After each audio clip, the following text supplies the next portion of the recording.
Olha só para o aparelho que está aí, no bolso ou na mão. Ele conecta a gente com o mundo todo, né? Mas como é que essa mágica toda aconteceu? Hoje a gente vai desvendar essa jornada incrível da internet, de um sonho que parecia coisa de maluco até a palma da nossa mão. Pois é, a grande pergunta é essa. Como é que uma rede, que foi feita para uns poucos cientistas trocarem ideia, virou a espinha dorsal do nosso mundo moderno? A resposta, olha, é uma verdadeira saga. Tem visionário, tem solução que é pura genialidade e tem até uns acidentes bem engraçados no meio do caminho. E o mais curioso é que essa saga toda não começa com um plano técnico, não. Começa com uma visão. E que visão! Era uma coisa tão grandiosa que na época soava como pura ficção científica. Então, vamos voltar lá para 1960. Pensa só, naquela época, o computador era visto como uma calculadora gigante isolada numa sala. Mas aí, um cara chamado J.C.R. Licklider sonhava com uma rede intergaláctica de computadores. A ideia dele era completamente radical: conectar tudo e permitir que qualquer um acessasse informação de qualquer lugar. Era, basicamente, o primeiríssimo rascunho do mundo conectado que a gente vive hoje. Só que um sonho, né, por mais incrível que seja, precisa de engenharia para virar a realidade. E aí veio o primeiro grande desafio técnico. Como é que se faz máquinas diferentes conversarem entre si de um jeito que funcione?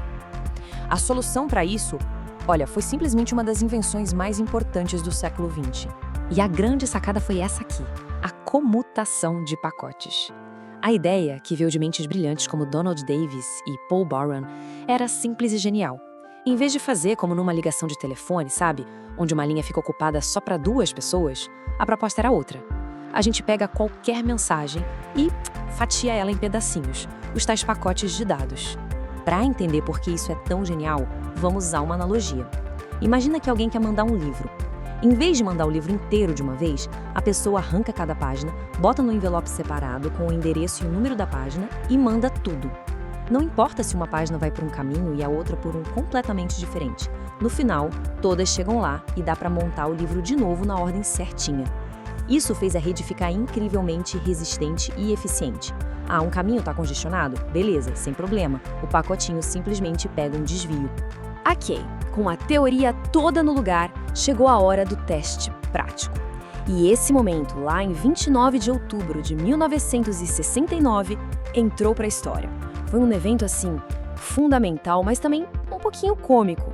O cenário era esse: a equipe da UCLA se preparando para mandar a primeiríssima mensagem pela ARPANET para o pessoal de Stanford. A mensagem que eles queriam mandar era simples: login. O programador Charlie Klein foi lá e digitou a primeira letra, L. Do outro lado, por telefone, veio a confirmação: recebemos o L. Aí ele digitou O. A voz confirmou de novo: o O chegou. Era o grande momento. Ele digitou G e o sistema todo caiu. Travou tudo. Ou seja, a primeira mensagem transmitida pela internet na história foi LO.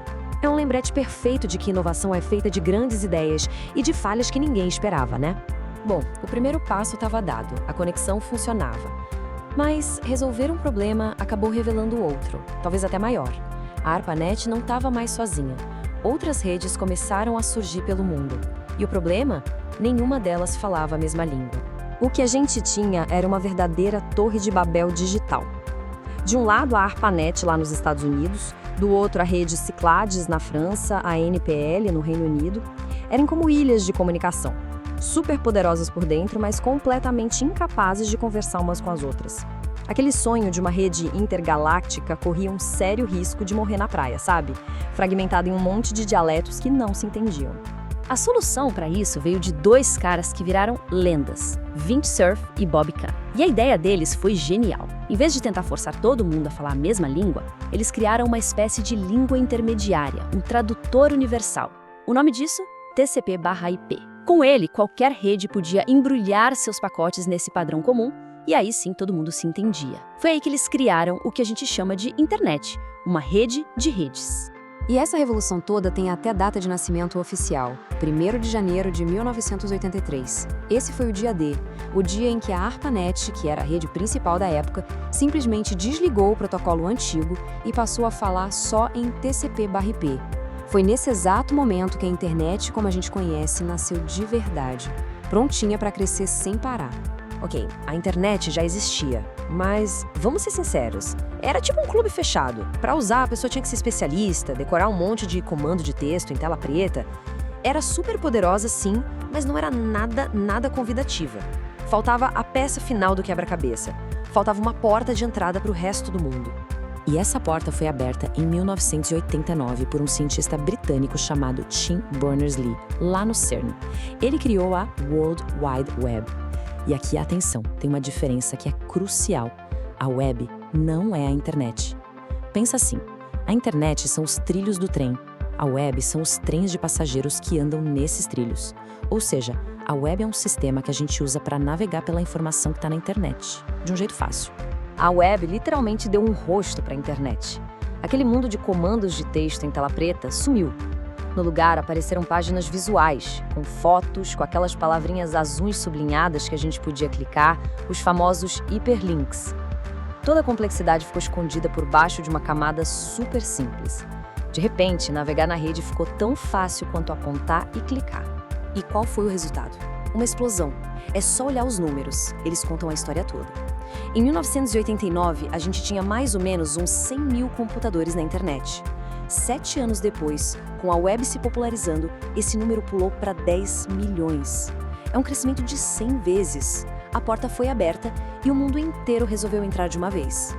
Então, a internet já tinha conquistado os computadores de mesa, os desktops. Mas a revolução final, essa ainda estava por vir. O próximo passo não era mais sobre conectar novos lugares, e sim sobre tornar a conexão onipresente. Era sobre colocar todo o poder da rede dentro do nosso bolso. E essa mudança também transformou a própria natureza da web. A primeira versão, que a gente chama de Web 1.0, era tipo uma biblioteca digital. A gente ia lá e lia o que os outros publicavam, ponto. Mas aí, com a chegada da Web 2.0, ali nos anos 2000, a web virou uma praça pública, com blogs, redes sociais, wikis. De repente, todo mundo ganhou um megafone. A gente deixou de ser só consumidor de informação e virou também criador de conteúdo. E aí veio o golpe de mestre, a revolução móvel. Juntou tudo, smartphones cada vez mais potentes, redes sem fio como Wi-Fi, 4G em todo lugar e um universo de aplicativos. Essa combinação finalmente cortou o último fio que prendia a gente. A internet deixou de ser um lugar onde a gente ia, ela passou a estar com a gente, o tempo todo, completamente integrado no nosso dia a dia. E pra gente ter uma ideia do tamanho dessa tomada de poder, tem um dado que é absurdo. Em 1993, a internet era responsável por só 1% de toda a informação que era trocada por telecomunicações no mundo. Só 1%. Em 2007, menos de 15 anos depois, essa fatia já era de 97%. Foi sem dúvida uma das transformações mais rápidas e completas de toda a história. E foi assim que aquele sonho intergaláctico do Licklider não só virou realidade, como hoje vive dentro do nosso bolso. Toda essa jornada, desde um logo que travou o sistema até um like instantâneo, foi movida por um único desejo: conectar. A pergunta agora fica pra gente. A internet foi projetada para conexão. O que é que a gente vai construir com ela daqui pra frente?